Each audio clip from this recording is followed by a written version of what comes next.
Good evening. Hope all of you are doing well. Maseches Kesubos, Daf Gimel Amud Beis, top word, top line. We are discussing now the principle, the concept of shaktu. Shaktu is an institution of the Chachamim to ensure that there was enough time to prepare for the wedding. It says the Gemara, top word, top line, my shaktu. What exactly is shaktu? Now, the question doesn't seem as simple as it is, because Rashi highlights that what we're talking about is that if shaktu had an effect on our Mishnah, then how could it be that Shmuel, who was an Amora, was the one who presented it? Shmuel was after the times that the Mishnayos were actually written. So what is the Brisa? That's really what the Gemara's question is. What is the Tanaic source that supports Shaktu? The Gemara responds to Tanya.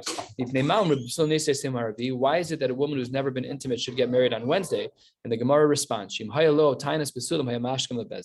that if on Wednesday night, when they were together, he realized that she was not a Basula, so then he would go to Beis Din the next morning while still angry. Why does it matter that he's still upset? Because if in fact she cheated on him after they got halachically engaged, then they're not allowed to live together. That's us. So we need him to be there.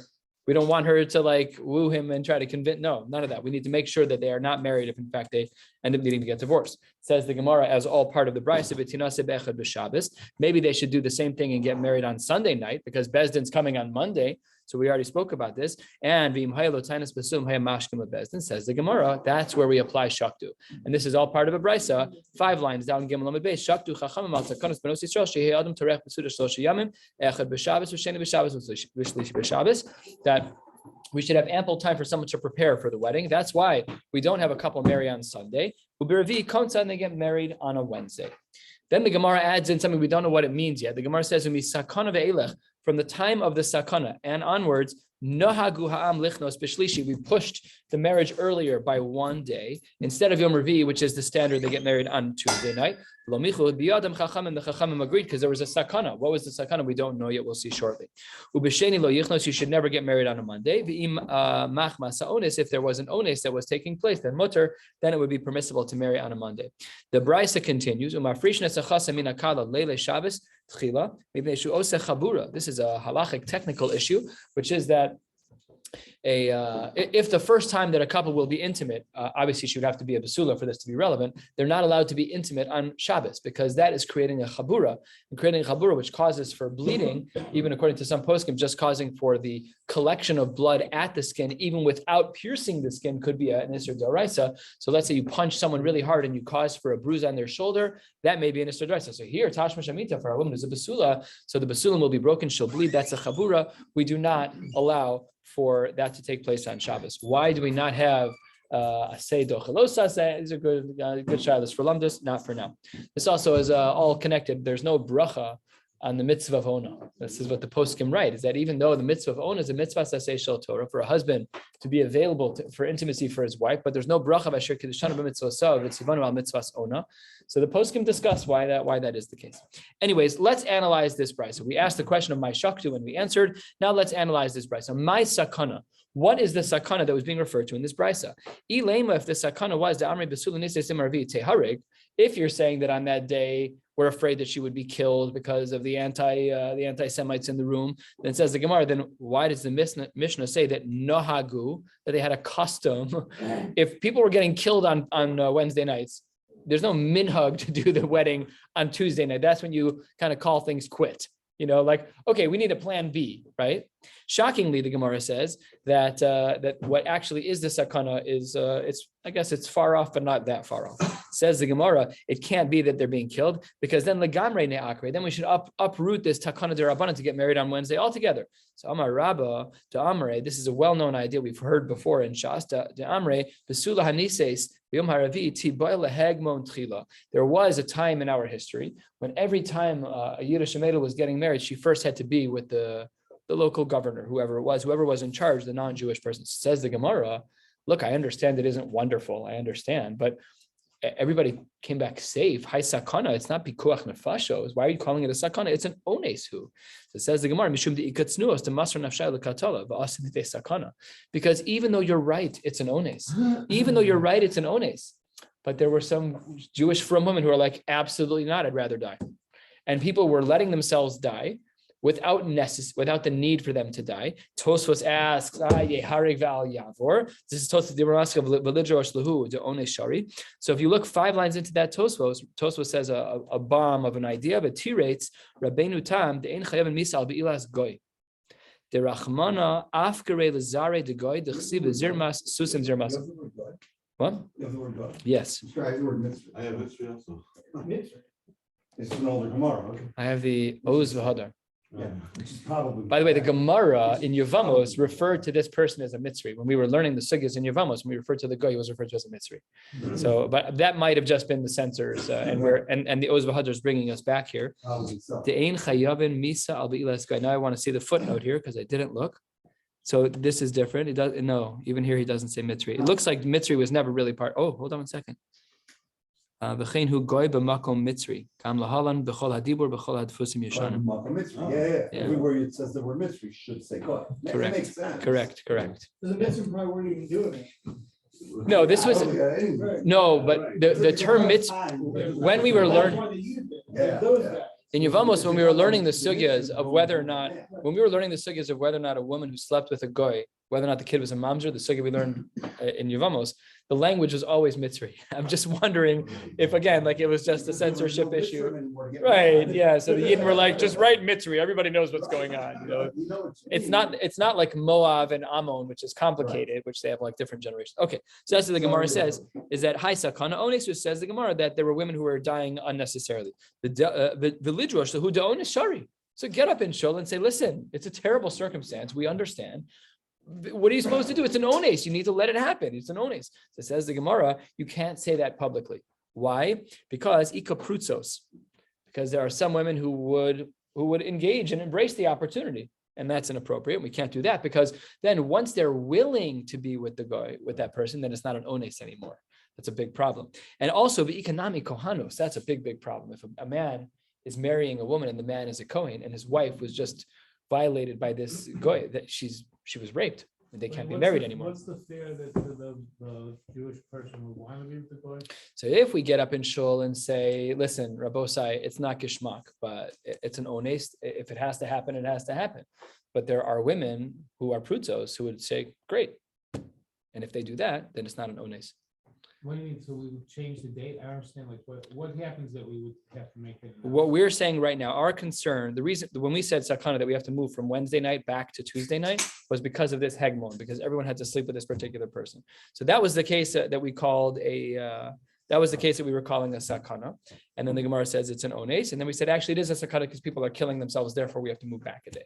That's what the Gemara said. Vile akre. And Rashi here explains there really is a sakana sometimes. Sometimes people do die. Says the Gemara. Gzeira, this is a crazy line. I spent time looking into this today. I still don't understand it. Gzeira avida de batla. The gzeira of the hegmon of this governor that he's going to sleep with every woman who's about to get married, in due time, that gzeira will go away. But the takanta de rabbanan mekame gzeira lo akrinan. I'm sorry, that is like an unfathomable idea. This rabbinic injunction, specifically to get married on a Wednesday, should not fall away to what's happening with this hegmon. That's what the Gemara says. So because the gzeira of the hegmon is temporary, and because the takana of Chazal should be permanent, so the Chachamim say, and the Ra'ah explains about this Rav who is it, Halevi? I can't remember his first name right now. Okay, so one of the Rishonim writes that what we're concerned about over here is that if we change Wednesday to Tuesday, and then the Gzeira goes away, we're going to forget that there was ever a Wednesday. He says that's unacceptable, and we cannot have a Takanas Chazal dissolve because of a temporary Gzeira that the Hegmon has to sleep with. So what's the maskana would be that in a time. Why are you like kind of like totally misspelled by that? Why? Yeah, it's shocking. The Takana Derabanan of Shaktu, the reason why you're getting married on a Wednesday is so you can prepare food, and now women have to be sleeping with this guy. Change the rules and get married on a Monday. Gemara says no. They're saying temporarily change the rules. Say that when your wife is the one getting married. It's not a pasha dezach. It's a. The Gemara says he hachi b'shlishi. That's the Gemara's next question. Like the Gemara says Yeah, you're sorry like Michael's sorry when he does that. I know exactly what you mean. He's not an idiot. He knows. He looks at all the invitations. Oh, I see that she's getting married Tuesday night now. Says the Gemara, no, he doesn't know. He knows the Chachamim instituted Wednesdays. He's not going to leave the castle for a suffix. He's going to leave the castle for a vadai.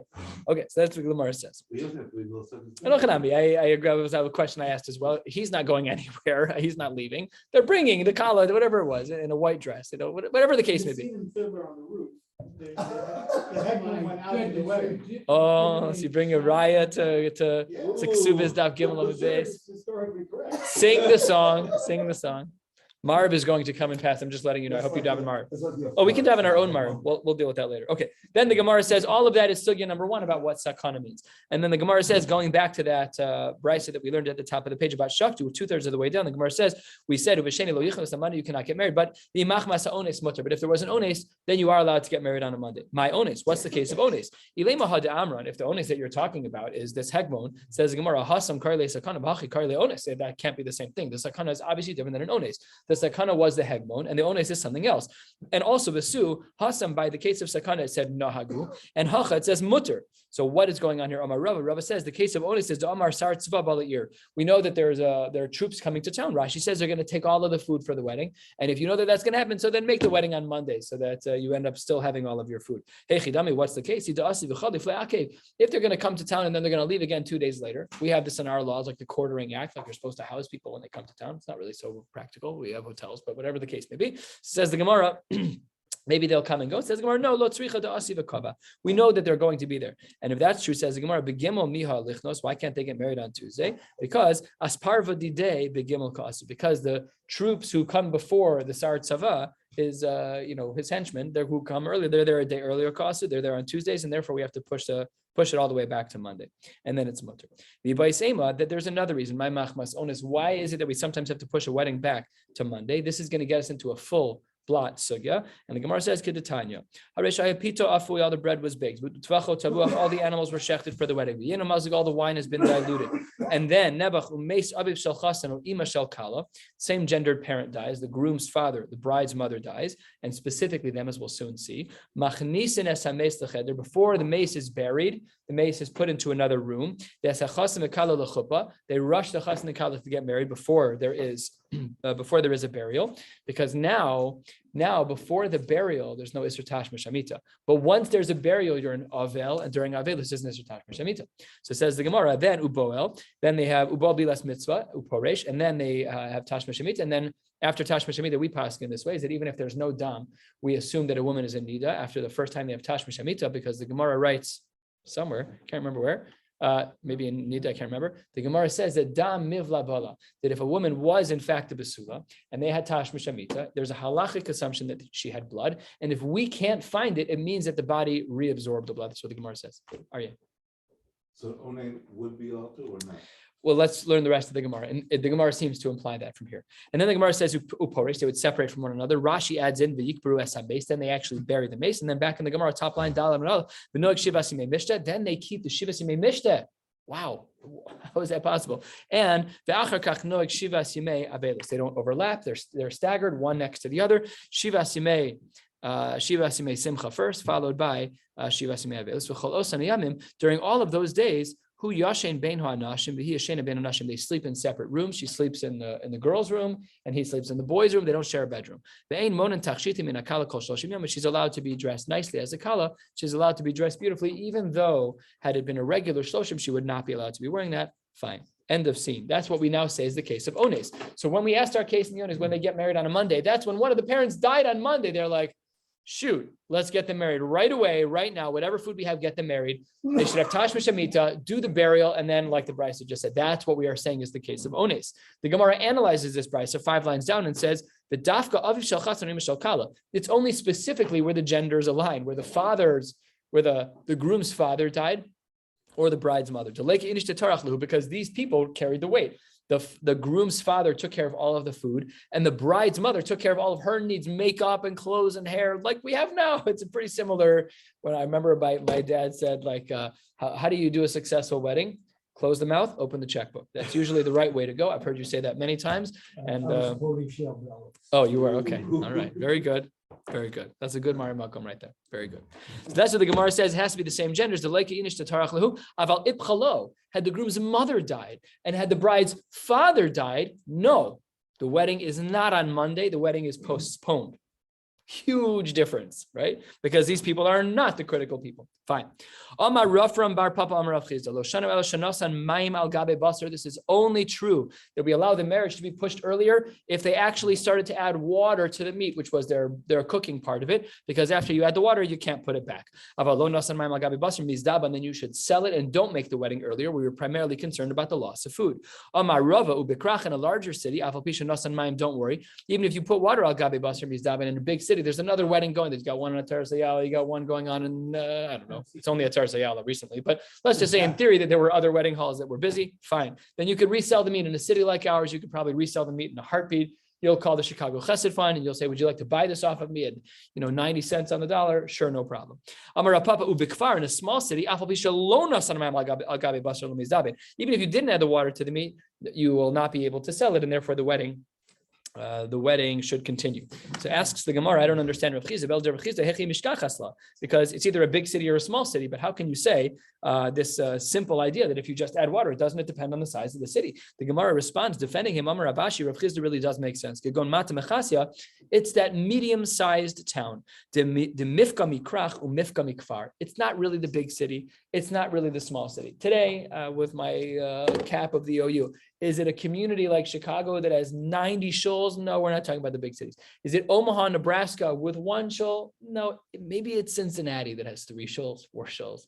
So we're talking about a community that's really medium relative to its culture. That's what the Gemara says. In Tanya Kavasid Rav Chizda, we have a brisa that supports him. This will move very quickly because we saw all of this already. Almost halfway down, Dal and Aleph. Harei Shahaya Pito Afway, the bread was baked with Tvachot Tabuach, all the animals were shechted, the Yinamazig, all the wine was diluted. But Asamam Gabi Basar, that's the raya for Rav Chizda right here, that line where we added water to the meat. And then Umeis Aviv Shel Chasan or Ima Shel Kal, the same gendered parent dies. Then Machnisnas Meis Lecheder Ves Chasan Ves Kal L'Chuppah, then they get married, Bilas Mitzvah Porish, then they have Tash Mishamita, then they bury the mace. And then Noeg Shivas Yimei Mishta Bachar Kach Noeg Shivas Yimei Brisa continues, like we saw on the top of the page as well, that they have to sleep in separate rooms. Then the Gemara in this Brisa adds something which will make our lives a little bit complicated on the next Amud. And similarly, if a woman became a nida right before they got married, then as well, seemingly by regular avedus, even if they had tash mishamita, they have to sleep in separate rooms when they're in avedus, which is strange. The Gemara is going to ask this question, and then if she's a nida and they've never had tash mishamita, then of course they have to separate. That we know. And she's allowed to wear makeup. A jewelry, technically. She's allowed to wear jewelry throughout the shloshim. And bein kachu bein kach lo yivo lo be'erev Shabbos lo b'motzei Shabbos. They should not have bia rishona on erev Shabbos or on motzei Shabbos. All right, so we'll discuss that later. But let's get into some analysis of this brisa. Omar Mar, what did we just say in this brisa that we brought as a proof to Rav Chizda? The brisa says, "Hu yashin bein ha'anashim hiyashin bein anashim." They have to sleep separately. Says the Gemara, that's Misayela, the Rabbi Yochanan, Rabbi Yochanan, even though we typically would say that when Avelus happens and Moed happens, that the Moed wins and there's no Avelus on Moed, Aval Dvarim Shaltzina Nohe. It's true that Avelus is not done before Hesya. However, no Tash Mishamita, even for the couple within private quarters, because you're right, you can't have a public display of Avelus, but it's just the two of you in the room. Like it's unacceptable. So during Avelus, the couple is not allowed to be together. Says the Gemara, Darash Rav Yosef, Berei de Rava, Mishmei de Rava, and this is how we paskin the dina. Lo shanu ela shalaba. When do we say that the men and that the husband and wife have to sleep separately in different rooms? That's only if they've never had tash mishamita. Aval baal ishto yeshenimo, then they can sleep in the same house because they've already had tash mishamita. We're not concerned about yichud leading to tash mishamita. The halacha says they should not be together, and they've already had tash mishamita. Then we trust them. It says the Gemara. That's how does that work out? After all, excuse me. It says in the brisa that they had tash mishamita. If you look at the brisa halfway down on the page where it says Tain Kavase de Rav Chizda, it says in there, and I'm quoting. Where am I quoting here? Uboel bilas mitzvah poresh, and then they have to sleep in separate rooms. So you just tried to tell me that they don't have to sleep in separate rooms if they had tash mishamita. That's not what the brisa says. Ve'ahacha, 3 lines from the bottom. They already had tash mishamita, so they should not need to be in separate rooms. The katani hu yashim ben anashim, but it still says they should sleep separately. Why? So the Gemara responds, Kikamar apir so ishta nida. Says the Gemara, no. When it says that they have to sleep in separate rooms, I was only talking about nida. That wasn't talking about avelus. Says the Gemara, that's not possible because v'chein katani. It says this halacha in both places. It says it in the Reisha by avelus, they have to sleep in separate rooms, and it says it in the Seifa by nida. So it can't be that when it said in the Reisha that they have to sleep in separate rooms, it was because of nida. We have a whole half of the price that talks about a nida. So it can't be that that's the case. Therefore, says the Gemara, top of Dalet Amud Beis. I was close to Mark, but it's not going to happen. I'm sorry. Says the Gemara, Hachi Kamar. How do we understand the seeming contradiction between the Reisha and the Seifa? The Gemara responds, you're right. When it comes to avelus, we are strict. Even if they've had tashmish amita, they have to sleep in separate rooms. But what does the v'chein mean? V'chein misha pirsa ishto nida v'lo baal hu yashin ben hanashim ishto yishena ben hanashim. The qualification by a nida is that once they've had tashmish amita once, then they can share a house. But a chupas nida is when they get married, but she's already a nida. They've never have been able to sleep together. Then they have to sleep in different rooms. And the Gemara makes a diuk from here. It's very strange. The ratio of the Mishnah, as we understood it, means that we are seemingly very concerned about an avel having tashmish amita, but we're not so concerned about a nida sleeping with her husband, which is very weird. It's very strange. Gemara. So the Gemara says, "Lamemer davelus kila le minida," and Rashi explains, "Kila le," second line, "Kila le la'avor aleha." It's more likely for an avel to break the rules than a nida. How can you even say that? That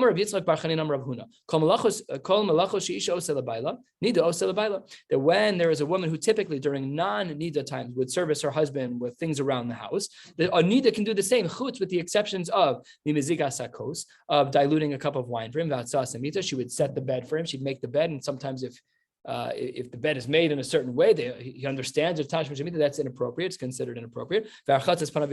She cannot touch him, even non-intimate things are not allowed. There's no physical contact allowed at all. So therefore, those things are not allowed for a nida. But when it comes to avelus, we're more lenient. Tanya, what is the Brisa, right? Even though it's true that a man, when his wife is in avelus, he cannot force her to put on makeup, but she is allowed to tend to those kinds of needs of setting the bed and giving him wine and washing his hands. So what do we see by avelus over here? That we're not concerned about her sleeping with him. Yet in our Bryce on the bottom of what we were concerned about it. So which one is it?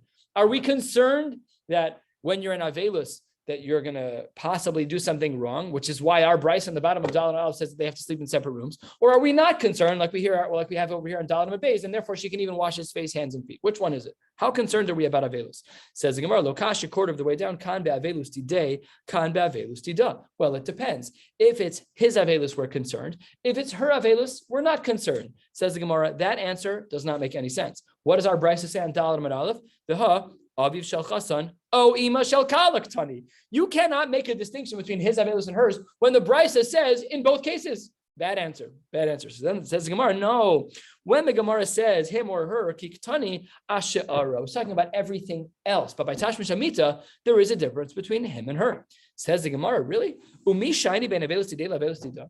Can you even make such a distinction? Even if we embrace your answer, that when the Brisa on Dalet Aleph said, it's his father and her mother, even if you want to say that it applies to everything other than tashmish amita, can we really say this about Tanya? The Brisa writes, third of the way down, Misha mes chamav o chamoso. If a person's father-in-law or mother-in-law dies, so therefore his wife's an avelus,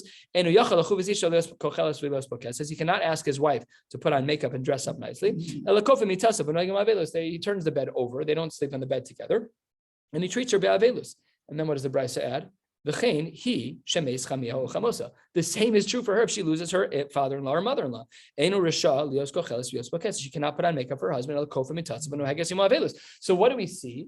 That men and women treat each other identically during Avelus. You cannot give your answer that on Dalet Amud Aleph we had one halach, and Dalet we had a different halach of men versus women. That does not work, because the Brisa says explicitly that a woman has the same exact din in how she interacts with her husband, whether or not she's an avelus or he's an avelus. So again, bad answer. Says the Gemara, no. Tani be'avelus didei hu yashin ben hanashim ishto yashin ben hanashim. It should have said his avelus, and that's when they should sleep separately. But if it was her avelus, then it would be different. Says the Gemara, no, still doesn't work. What did the Brisa say? It says ha v'chein katani. The Brisa said it's also true if he becomes an avelus and she is the one who is taking care of him.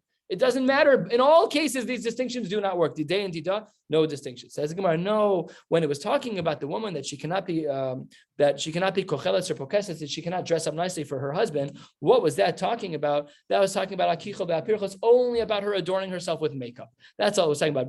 Says the Gemara, that doesn't work because it says imok tani. The Brisa writes v'no heges imo avelus, with his avelus. It can't be true. Again, not a good distinction. It says the Gemara, if it says v'ha imo katani my lav imo b'mita, doesn't that imply that they have a halacha about being in the same room? And it says the Gemara, no, lo imo babai. So chadamar le rav lechia berei. That be'apa nahu avelusa, that when he's dressed with her, he needs to treat her with avelus. Therefore, no makeup. They cannot be in the same room. And delo be'apa lo tina gavelusa. But when they're not together, then and he's in public, then we have the same rules that avelus befer hesia is not allowed. Rav Ashi Amar,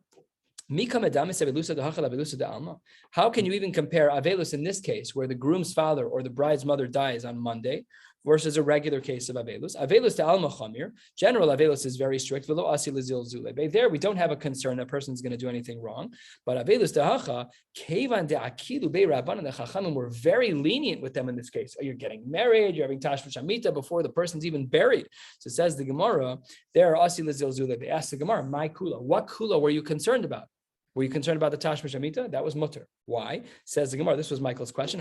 This was Aryeh's question. Can you say that you're allowed to have tashmish amita when the person's not buried yet? What does the Gemara say? If you want to say that it's because there was tashmish amita, it was a big kula. Says the Gemara. No. The avelus hasn't started yet. Because the avelus hasn't started yet, that's not a kula. That's ladina.